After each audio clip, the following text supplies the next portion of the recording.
Lesson 9, a profile in kindness.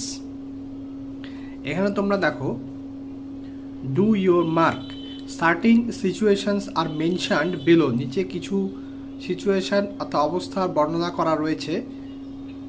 Put them under dos and don'ts, সেগুলোকে যেখানে করা উচিত সেখানে ডুস, আর যেটা করা উচিত নয় সেই সমস্ত কাজ সেখানে ডোন্টসের ঘরে লিখতে হবে। এর এ নম্বর আছে helping an old man to cross the road, রাস্তা পার করতে একজন বৃদ্ধ লোককে সহায়তা করা। তাহলে এটা কোথায় লিখব? তাহলে এটা আমরা কোথায় লিখব? ডুসের ঘরে লিখব। এটা আমরা ডুসের ঘরে লিখব। Throwing water at a dog, throwing water at a dog, একটা কুকুরের দিকে জল ছুঁড়ে দেওয়া, এটা হচ্ছে ডোন্টসের ঘরে লিখব আমরা। এরপরে কি আছে? Giving food to a poor man, একজন দরিদ্রকে খাবার দান করা, এটা আমরা ডুসের ঘরে লিখব। Having tiffin without sharing it with your friend, বন্ধুর সঙ্গে টিফিন শেয়ার না করে খাওয়া, এটা ডোন্টসের ঘরে লিখব আমরা।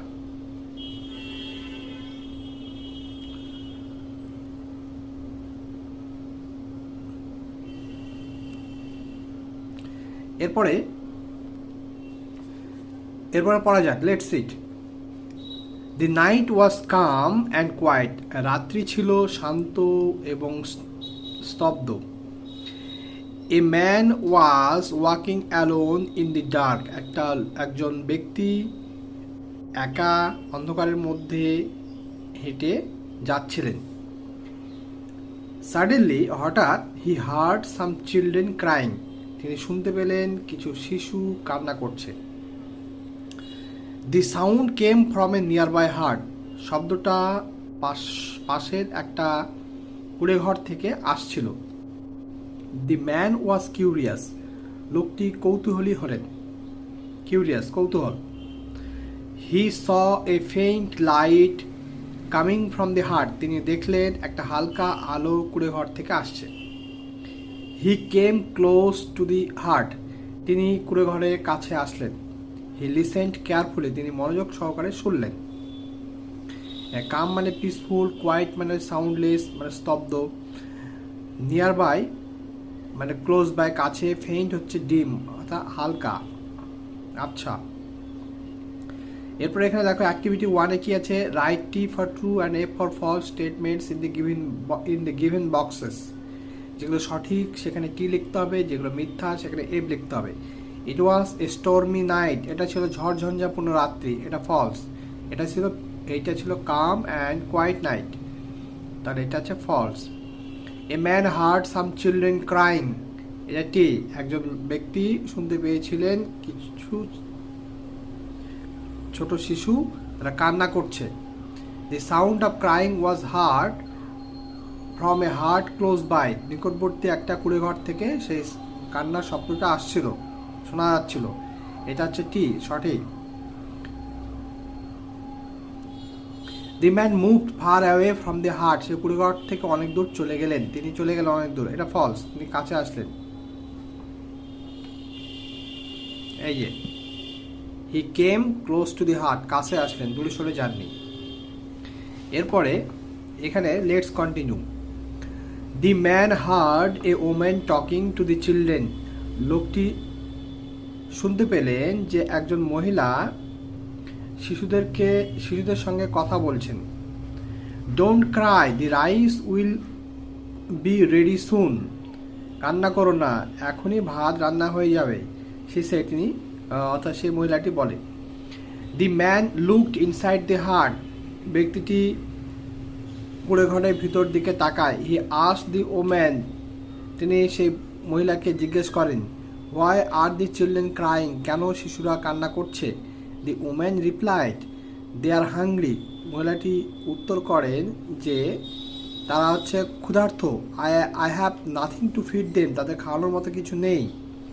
দি man saw that water was boiling in a pot, লোকটি দেখলেন যে একটা পাত্রের মধ্যে জল ফুটছে। But there was not a single grain of rice in it, কিন্তু সেখানে এক দানাও চাল ছিল না। হি ওয়াজ সারপ্রাইজ, তিনি অবাক হয়ে গেলেন। হি আস্কড দি ওম্যান, তিনি অবাক হয়ে গেলেন। হি আস্কড দি ওম্যান, তিনি সেই মহিলাকে জিজ্ঞেস করলেন, why then are you boiling water, তাহলে তুমি কেন জল ফুটাচ্ছ? মাই চিলড্রেন উইল বিলিভ, আমার বাচ্চারা বিশ্বাস করবে, I am cooking food for them, আমি তাদের জন্য রান্না করছি। Then they will stop crying, তারপর তারা কান্না থামিয়ে দেবে। রিপ্লাইড দ্য ওম্যান, সেই মহিলাটা উত্তর করল। শি হোপড, সে আশা করেছিল, they would fall asleep and forget their hunger, তারা ঘুমিয়ে পড়বে এই সময় এবং খাবার তাদের ক্ষুধাকে ভুলে যাবে। Tears filled the eyes of the man, সেই লোকটার চোখ জলে পরিপূর্ণ হয়ে গেল। He at once went back to his house, তিনি তৎক্ষণাৎ তার বাড়িতে ফিরে গেলেন। He returned with food for the hungry children, তিনি ফিরে আসলেন সেই সমস্ত ক্ষুধার্ত শিশুদের জন্য খাবার নিয়ে। হি দেন প্রমিসড, তিনি তখন প্রতিজ্ঞা করলেন, to look after them through out his life, তার যতদিন তিনি বাঁচবেন ততদিন, অর্থাৎ সারা জীবন ধরে সেই সমস্ত শিশুদেরকে দেখাশোনা করবেন। দি incident took place in Hooghly over 200 years ago, এই ঘটনাটা ঘটেছিল, ইনসিডেন্ট মানে ঘটনা, টুক প্লেস মানে ঘটেছিল ইন হুগলিতে ওভার 200 years ago, প্রায় 200 বছরের বেশি সময় আগে। This kind man was Haji Mohammad Mohsin, এই দয়ালু মানুষটি ছিলেন Haji Mohammad Mohsin. Many poor people are helped by him, অনেক দরিদ্র লোকজন তার দ্বারা সাহায্যকৃত হয়েছিল। In 1732 Mohsin was born in a respectable family, 1732 সালে মহসিন এক সম্মানীয় পরিবারে জন্মগ্রহণ করেছিলেন। হিজ ফাদার হাজি ফৈজুল্লাহ ওয়াস তার বাবা হাজি ফৈজুল্লাহ ছিলেন একজন রিচ মার্চেন্ট, অর্থাৎ তার বাবা হাজি ফৈজুল্লাহ ছিলেন একজন ধনী ব্যবসায়ী। ইন হিজ চাইল্ডহুড, তার শৈশবকালে, মহসিন ওয়াজ টট বাই মৌলভী আগা সিরাজি, মহসিনকে শিক্ষা দিয়েছিলেন Maulvi Aga Shirazi. He had a great influence on Mohsin, মহসিনের উপরে তার একটা বিরাট প্রভাব রয়েছে। Mohsin had a large property, মহসিনের এক বিশাল বড় সম্পত্তি রয়েছে। লার্জ প্রপার্টি মানে খুব বড়, বৃহৎ, অর্থাৎ প্রচুর পরিমাণে সম্পত্তি রয়েছে। He used his riches for helping the poor, তিনি তার ধন সম্পত্তি দরিদ্রদের সাহায্যের জন্য ব্যবহার করেছেন। He looked after the sick and the needy, তিনি দরিদ্রদের এবং যাদের প্রয়োজন তাদের তিনি দেখাশোনা করতেন। Mohsin was well read, Mohsin শিক্ষিত ছিলেন। He had knowledge of Arabic, Persian and Sanskrit, তার আরবি, পার্সি এবং সংস্কৃতের বিষয়ে জ্ঞান ছিল। এরপরে এখানে দেখো activity 3, the man look dash, এখানে দি ম্যান লুকড ড্যাশ কি হবে এখানে?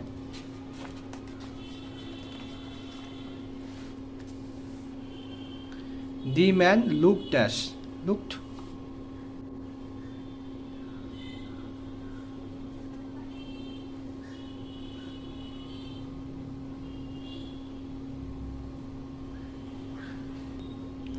এই যে the man looked inside the hut, তাহলে আমরা এটা লিখব।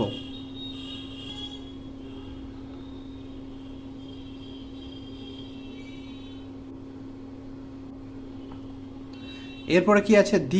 দি women had dash hut children,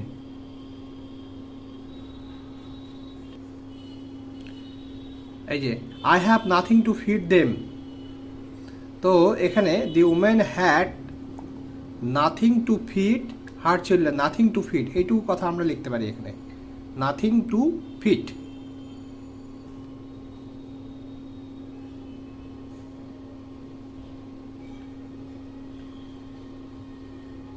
nothing to feed her children.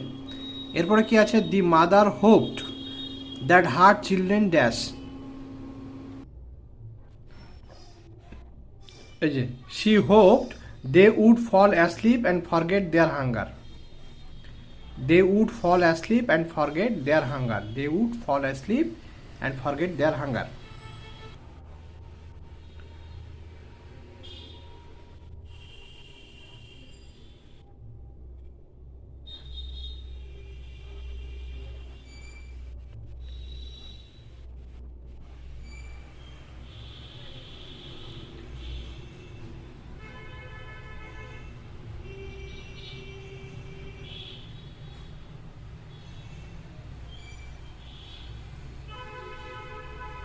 The mother hoped that her children would fall asleep, ঘুমিয়ে পড়বে, অ্যান্ড ফরগেট দেয়ার হাঙ্গার, এবং তাদের ক্ষুধা ভুলে যাবে। Dash had a great influence on Mohsin. এই যে এখানে দেখো, he had a great influence on Mohsin, হিটাকে, হিটা হচ্ছে মৌলভী আগা সিরাজি, তাহলে এটা লিখতে হবে মৌলভী আগা সিরাজি।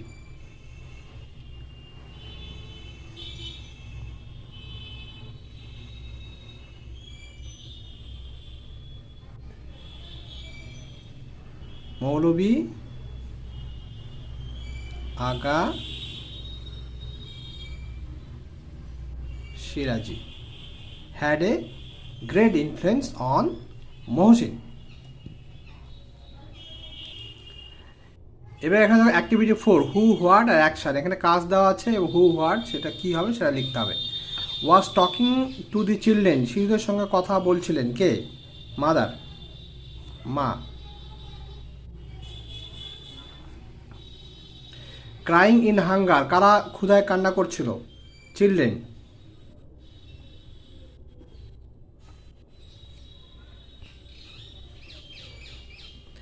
এরপর আছে রিটার্ন উইথ ফুড, কে ফিরে আসলেন খাবার নিয়ে?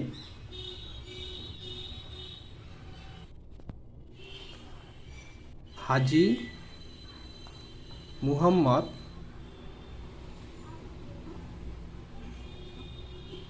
মহসিন।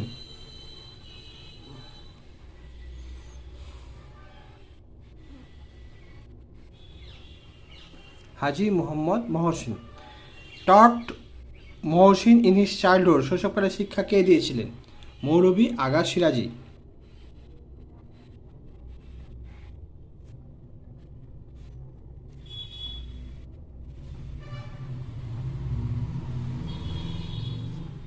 এই যে মৌলভী আগা সিরাজি।